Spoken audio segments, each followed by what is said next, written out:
بسم الله الرحمن الرحيم. الحمد لله الذي خلق السماوات والأرض وجعل الظلمات والنور ثم الذين كفروا بربهم يعدلون. هو الذي خلقكم من طين ثم قضى أجلا وأجل مسمى عنده ثم أنتم تمترون. وهو الله في السماوات وفي الأرض يعلم سركم وجهركم ويعلم ما تكسبون.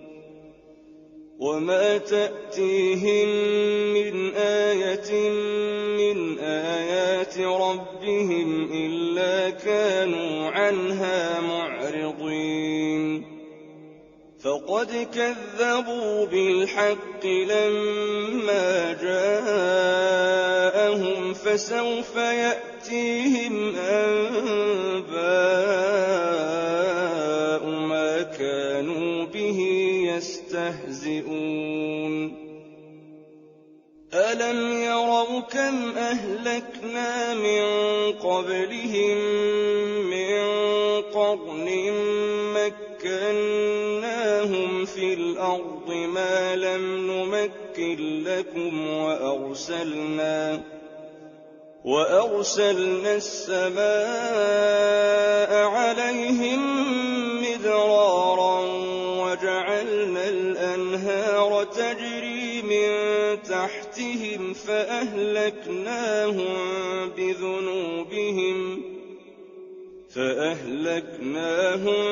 بذنوبهم وأنشأنا من بعدهم قرنا آخرين.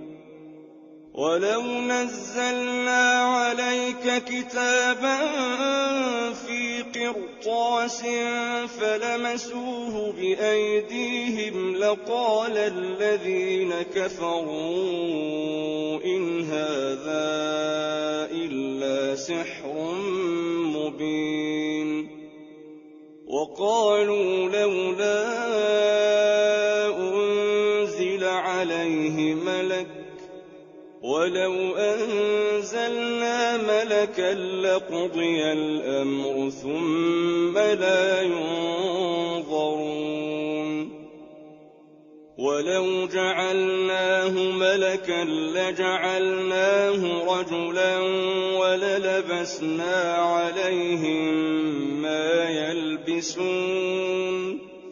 ولقد استهزئ برسل من قبلك فحاق بالذين سخروا منهم ما كانوا به يستهزئون.